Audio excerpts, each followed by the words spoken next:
Salam, perkenalkan nama saya Meliani Siringoringo, SSI MSI.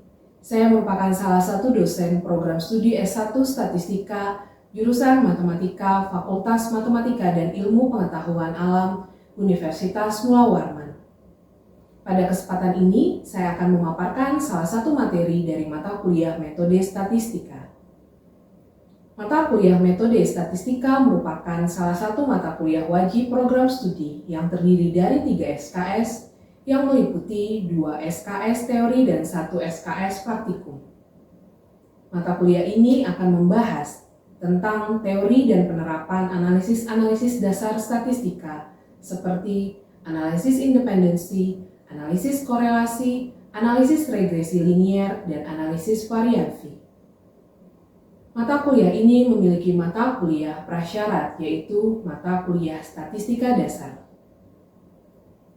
Capaian pembelajaran mata kuliah ini adalah mahasiswa mampu menganalisis atau menerapkan analisis-analisis dasar statistika, yaitu uji independensi, analisis korelasi, analisis regresi linier, dan analisis variansi.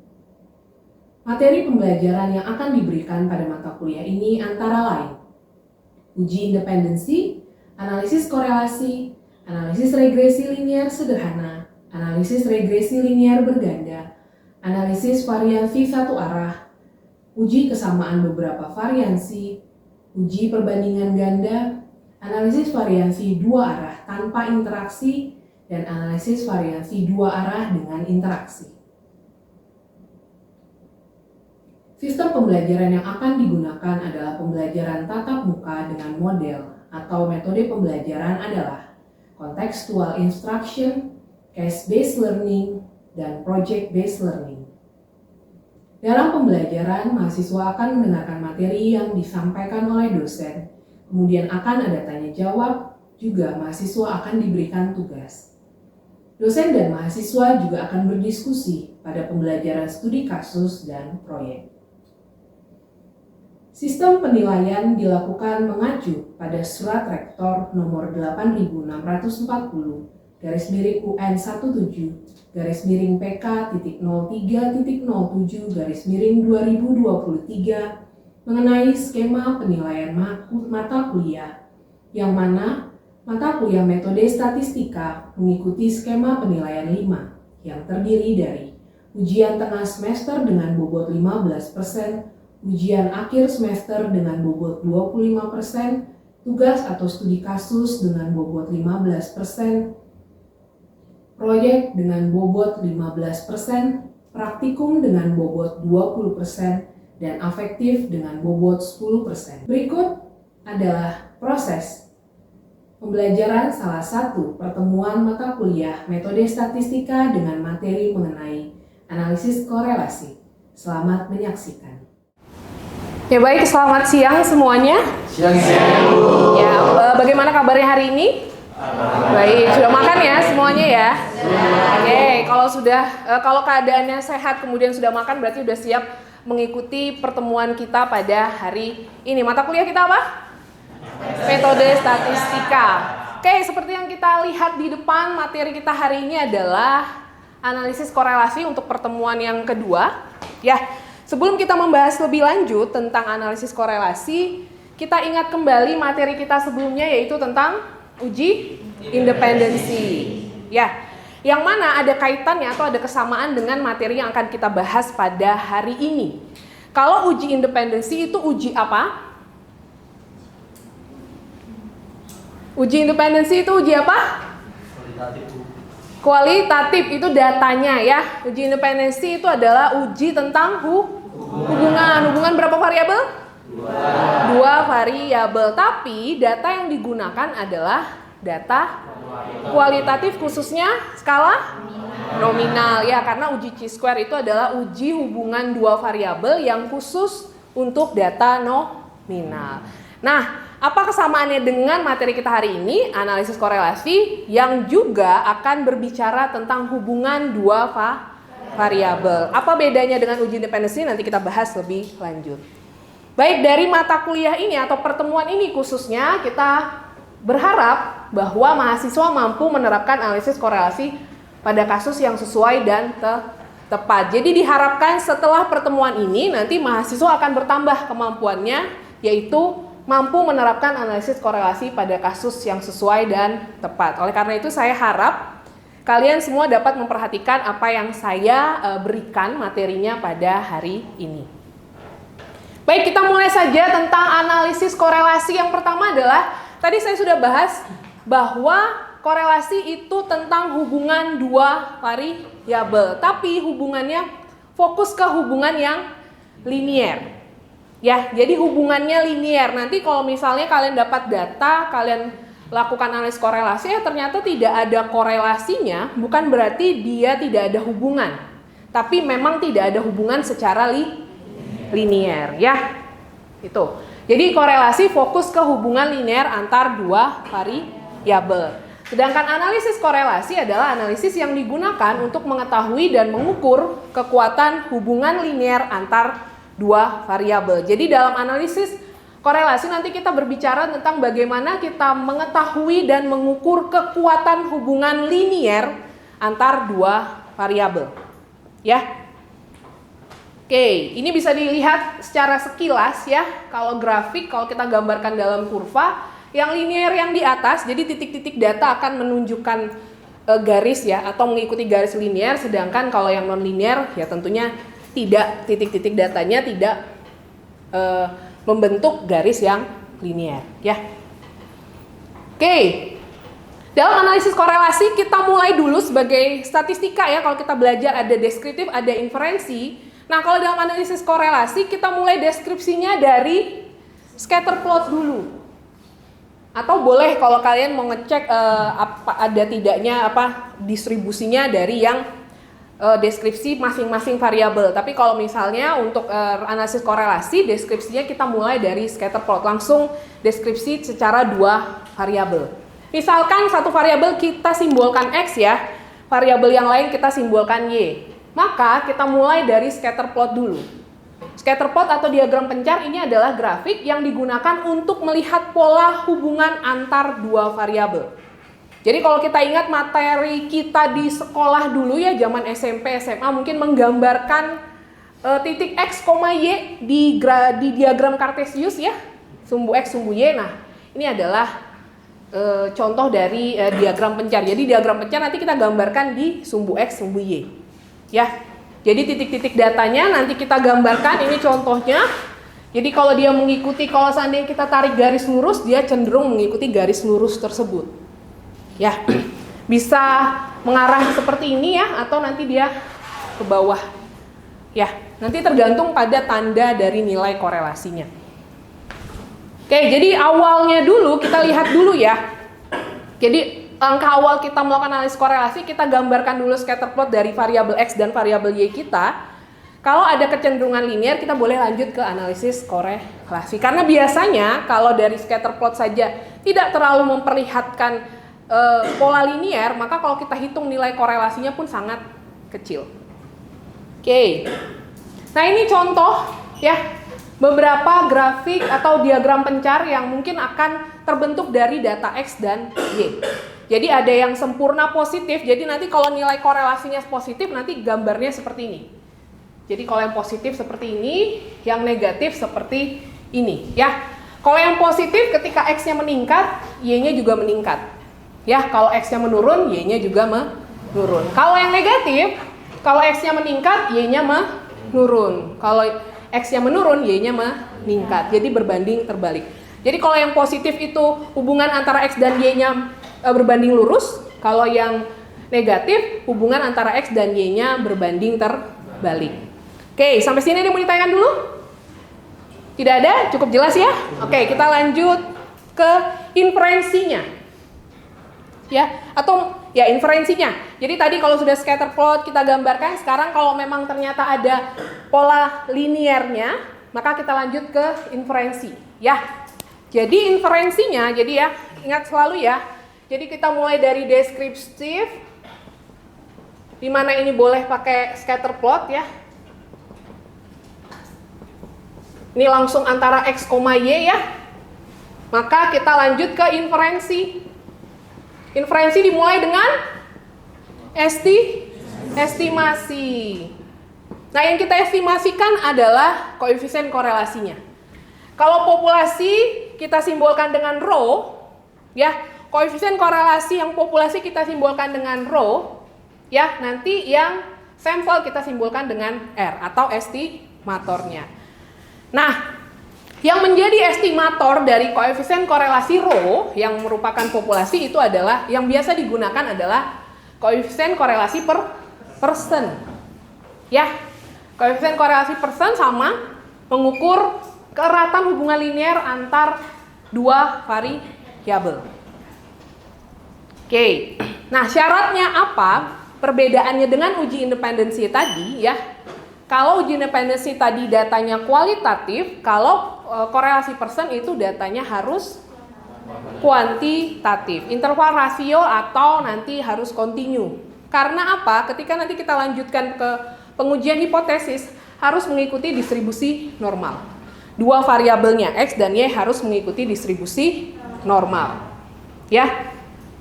Jadi nanti dari kita kumpulkan data ya, kita kumpulkan data dari sampel ya, nanti akan mengestimasi populasinya, rho-nya dengan menggunakan koefisien korelasi persen yang akan disimbolkan dengan R. Ya. Dan juga perlu diingat, tentu nanti sampel yang kita ambil harus acak. Kemudian mengikuti distribusi normal yang tadi sudah saya bahas ya. Kemudian tidak ada outlier atau pencilan ya. Karena outlier satu saja outlier itu bisa istilahnya merusak pola data yang seharusnya. Jadi diharapkan nanti dicek dulu ya ada tidaknya outlier atau pencilan pada data kalian menggunakan yang paling sederhana menggunakan apa?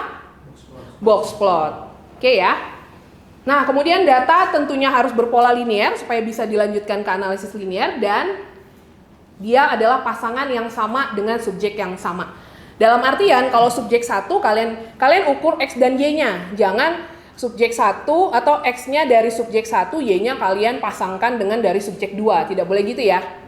Jadi X dan Y itu dari subjek yang sama berpasangan. Oke ya. Oke. Nah, ini adalah rumus koefisien korelasi. Jadi kita ambil sampel, kita estimasi nilai koefisien korelasinya menggunakan korelasi persen. Ini rumusnya. Yang pada dasarnya korelasi itu adalah pembagian dari kovariansi X, Y dibagi perkalian variansi X dan variansi Y. Itu rumus umumnya. Ya, nanti diturunkan supaya bisa diestimasi menjadi perumus yang ini. Ya. Oke, N adalah ukuran sampel yang kita gunakan, XI adalah nilai pengamatan ke I untuk variabel X, dan YI adalah nilai pengamatan ke I untuk variabel Y. Oke. Nah, ini ada salah satu ya yang bisa kalian jadikan sumber referensi juga tambahan. Ini adalah semacam panduan yang dibuat oleh penulis-penulisnya untuk menjadi panduan peneliti ya, khususnya di bidang kesehatan, bagaimana sih menggunakan koefisien korelasi. Jadi kapan kita menggunakan persen di sini contohnya kapan kita menggunakan Spearman. Jadi ini boleh menjadi satu referensi yang digunakan ya. Oke, ini adalah interpretasi koefisien korelasinya. Jadi nanti kalau kita sudah mendapatkan nilai R, kita bisa interpretasi berdasarkan tabel ini. Ini saya ambil hanya dari satu sumber. Nanti ada beberapa referensi lagi yang lain yang mungkin rentangnya agak berbeda, tapi tidak masalah, ya. Karena ini interpretasi dari sampel saja, yang nanti juga perlu kita lakukan pengujian hipotesis supaya bisa kita generalisir untuk populasi. Jadi ingat ya, ini nilai korelasi berdasarkan sampel, ya. Jadi kita bisa lihat dia dari tidak ada korelasi, kalau R-nya sama dengan 0 biasanya dalam pengujian hipotesis juga pasti akan menunjukkan tidak ada korelasi. Ya. Kemudian kalau R-nya mendekati 1, sangat mendekati 1, biasanya juga pengujian hipotesisnya menunjukkan hal yang sama, ada korelasi. Ya. Jadi kalau nilainya antara ini tetap harus kita uji, ya. Baik. Bisa diingat ya. Oke. Nah ini tadi ya saya ulang ya bagaimana bentuk scatter plot kalau kita hubungkan dengan nilai-nilai koefisien korelasinya. Oke, sampai sini mau ditanyakan dulu terkait inferensinya ya, silakan Alfi. Baik Bu, saya mau bertanya Bu, mungkin terkait yang koefisien korelasi tadi. Koefisien korelasi tadi kan nilainya itu buat kita tahu seberapa erat hubungan antara dua variabel Bu. Nah, namun apakah mungkin kalau misalnya di dalam pengujian hipotesis itu dia tidak menunjukkan ada korelasi, sedangkan nilai koefisien korelasinya itu cukup besar itu? Oke, baik. Nah, tadi ya saya katakan kalau nilainya cenderung besar, memang biasanya ketika kita lakukan pengujian hipotesis menunjukkan hasil yang sama. Karena nanti mungkin kita bahas ketika pengujian hipotesis ya, pengujian hipotesis nanti H0-nya rho sama dengan 0 dan H1-nya rho tidak sama dengan 0.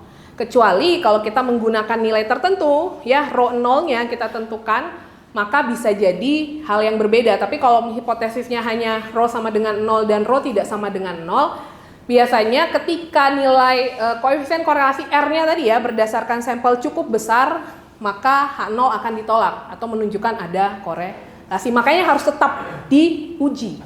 Kadang 0,4 saja yang menurut kita sedang-sedang ya, malah cenderung lemah. Ketika kita uji hipotesis, dia H0-nya tetap ditolak. Ada korelasi, tapi ya mungkin korelasinya tidak terlalu kuat. Ya, itu bagaimana Alfi? Ya, terima kasih Alfi. Ada yang lain? Tidak ada? Kita lanjut ya. Nah, sekarang ke pengujian hipotesis ya. Jadi ingat kembali karena tadi adalah estimator ya, berdasarkan sampel maka kita perlu uji. Ya. Tapi ingat nanti kalau dalam melakukan pengujian hipotesis asumsi distribusi normal harus dipenuhi ya. Dan pastikan tidak ada outlier. Oke. Nanti dalam kasus ke depan ya, nanti contoh kasus kita asumsikan mengikuti distribusi normal ya, entah variabel X, baik variabel X dan variabel Y-nya. Oke. Nah, jadi nanti tadi yang seperti saya bilang, koefisien korelasi populasi disimbolkan dengan rho yang nanti kita uji ya. Yang ini dikatakan kalau misalnya R-nya dekat dengan 0 maka bisa disimpulkan, biasanya dalam pengujian hipotesis disimpulkannya tidak ada korelasi atau rho sama dengan 0. Tapi kalau mendekati plus 1 atau negatif 1 biasanya akan disimpulkan rho tidak sama dengan 0. Nah, karena tadi berdasarkan sampel maka kita lakukan pengujian hipotesis supaya kita bisa mengambil kesimpulan secara populasi. Jadi yang kita pelajari kalau ingat di statistika dasar tentang pengujian hipotesis ada satu sisi, dua sisi. Nah, kalau kita untuk analisis korelasi kita fokusnya di dua sisi, hanya ingin mengetahui ada tidaknya korelasi. Dengan nilai rho 0 kita ganti dengan 0 saja. Ya, jadi kita fokus nanti pengujian hipotesisnya adalah yang ini, H0 rho sama dengan 0 dan H1 rho tidak sama dengan 0. Nah, ini adalah langkah-langkahnya ya. Sudah tidak asing ya. Nanti hipotesisnya selain secara matematis kita bisa tambahkan secara kasusnya. Ya. Berarti kalau H0 tidak ada korelasi antara variabel X dan Y, kalau H1 ada korelasi antara variabel X dan Y. Tapi ingat ya, ini korelasi hubungan linier. Jadi kalau misalnya secara data yang kalian kumpulkan, misalnya teori antara X dan Y harusnya ada hubungan, tapi kok saya lakukan analisis korelasi itu jadi tidak ada hubungan ya karena korelasi fokusnya ke hubungan linier. Bisa jadi dia membentuk hubungan yang non-linier. Ya, oke ini taraf signifikansi seperti biasa ya. Statistik ujinya adalah T-hit. Ini R ini dari nilai koefisien korelasi sampel tadi. Dimasukkan dikali akar N-2, N ini adalah banyak sampel dibagi akar 1 min R kuadrat. Ya, di mana T hitung ini mengikuti distribusi T dengan derajat bebas N-2. Jadi nanti kita bandingkan nilai T hit ini dengan nilai kritis yang mengikuti distribusi T. Karena tadi dua sisi maka alfanya harus dibagi 2 dengan derajat bebas N-2. Kemudian kita lakukan perhitungan, setelah kita dapat nilai T hitungnya kita bandingkan dengan T tabelnya atau nilai kritisnya, maka dapat keputusan dan kesimpulan. Oke. Ini contoh beberapa artikel atau penelitian tentang analisis korelasi, banyaknya memang di luar statistika yang menggunakannya. Karena memang lebih ke penerapan, biasanya di dunia pendidikan, kesehatan, biasanya mereka menggunakan analisis korelasi. Yang ini untuk pendidikan. Hubungan antara motivasi belajar dengan kemandian belajar pada pembelajaran daring. Ya, kita lihat nah ini. Persen korelasinya 0,495. Ya, kan cukup sedang ya. Tapi ketika dilakukan pengujian signifikansi, malah memang ada korelasi. Jadi dengan nilai percent correlation sini dapat kita katakan memang ada korelasi antara motivasi belajar dan kemandirian belajar pada pembelajaran daring. Oke, penerapan yang lain di jumlah penduduk dengan jumlah kendaraan bermotor di Provinsi Jambi. Ya, di sini dia menggunakan nilai persennya. Apa artinya kalau 0,8? Satu orang mungkin bantu saya. Apa ini antara korelasi antara jumlah penduduk dan jumlah kendaraan bermotor di Provinsi Jambi dapat nilai percent correlation-nya 0,8. Artinya apa? Satu orang mungkin bantu saya. Ya, silahkan Alfi. Dari saya pahami, tadi kan ada nilai rentang koefisien korelasi, berarti 0,8 itu hubungan antara jumlah penduduk dan jumlah kendaraan itu sangat kuat, Bu. Sangat kuat, oke. Kemudian nilainya positif, artinya apa? Artinya tadi yang variabel Y sama X yang mana, Bu? Y boleh yang jumlah penduduk, boleh yang jumlah kendaraan. Jadi semakin bertambah jumlah kendaraan, maka semakin bertambah juga jumlah penduduk atau sebaliknya. Oke, semakin bertambah jumlah penduduk, ya, maka jumlah kendaraan juga bertambah. Tapi kalau jumlah penduduknya menurun, maka jumlah kendaraannya juga menurun. Oke. Nah, sekarang ke contoh kasus. Ini contoh kasus sederhana saja ya. Misal kita punya dua variabel. Ya, ada di mana variabel X yaitu penjualan atau hasil penjualan dan Y-nya iklan. Ya, berdasarkan teori biasanya jika biaya iklan kita besar, maka kemungkinan akan meningkatkan jumlah penjualan juga atau hasil penjualan. Nah, ini diambil dari 10 titik mereka membagikan produknya ya, salah satu perusahaan yang bergerak di bidang kesehatan ya. Jadi ada penjualan, ada iklan. Nah, langkah pertama apa yang kita lakukan dalam analisis korelasi? Membuat scatter plot. Nah, scatter plotnya seperti ini. Kalau scatter plotnya seperti ini, bisa nggak kita lanjutkan ke analisis korelasi? Bisa. Oke ya, maka kita lanjutkan kemana? Estimasi parameternya, yaitu menghitung nilai koefisien korelasi persennya. Ya, kita hitung ya, nanti kita kalikan X dengan Y menjadi X kali Y di sini. Kemudian kuadrat dari X-nya, kuadrat dari Y-nya. Kalau sudah kita jumlahkan, maka nilai penjumlahan ini yang kita masukkan ke dalam rumus yang tadi ya. Rumus yang ini. Nih ya. Oke ya. Maka kemudian kita hitung, dapatnya nilai R 0,935. Artinya apa? Hubungannya sangat kuat.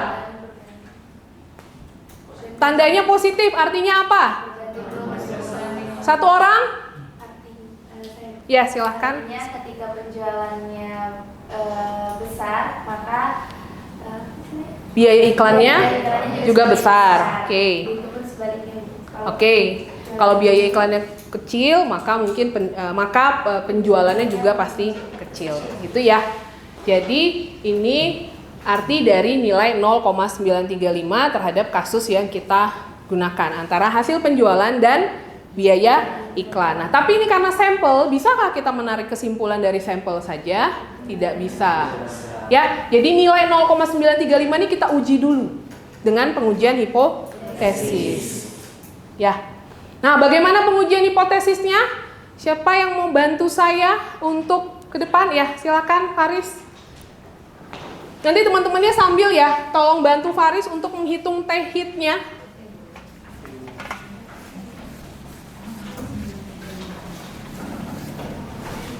Silakan Faris. Mulai dari hipotesis. Hipotesisnya ya? Ya. Hipotesisnya apa? Secara matematis maupun secara kasusnya ya, H0. Untuk H0-nya itu rho sama dengan 0, di Ya. mana itu berarti tidak ada korelasi. Variabelnya tadi hasil penjualan sama Hasil biaya. penjualan dan biaya iklan. Berarti tidak ada korelasi antara hasil penjualan dan biaya iklan.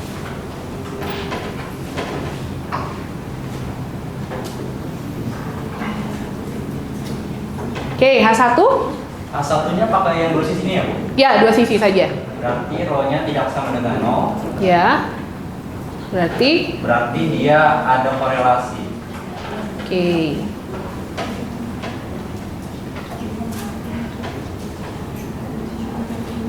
Oke, tolong dihitungkan ya teman-teman yang lainnya. Hitung T hitnya tadi R dikali akar N min 2 dibagi akar dari 1 min R kuadrat ya. Oke, taraf signifikansi yang digunakan berapa? Juga nilai tabelnya, nanti kita lihat. Untuk nilai tabel N-nya berapa? 10 dikurang 2, derajat bebasnya 8. Karena alfanya uji dua sisi, maka alfa dibagi 2. Nah, silahkan dicari nilai tabel atau nilai kritis distribusi T untuk alfa per 2, berarti 0,025 dengan derajat bebasnya 8. Ada yang buat tabel kan ya? Ya. Nilainya 2,306. Oke, nilai kritisnya 2,306. Oke, daerah kritis. Daerah kritisnya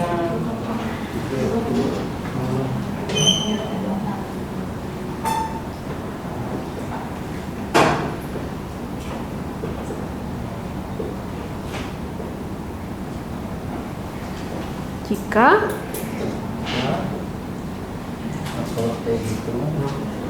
oke, lebih besar dari berapa nilai tabelnya? Berapa tadi? 2,306. 2,306. 2,306. Ya.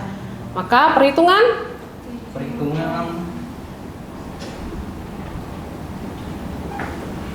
langsung aja ya, karena tadi dibantu temannya. T hit sama dengan berapa? 7,457. Oke, T hit sama dengan 457. Oke, keputusannya apa? Keputusannya berarti H0-nya ditolak. Kenapa H0 ditolak, Far? Karena T hitnya itu lebih besar daripada 2,306. Oke, mutlak T hitungnya lebih besar dari 2,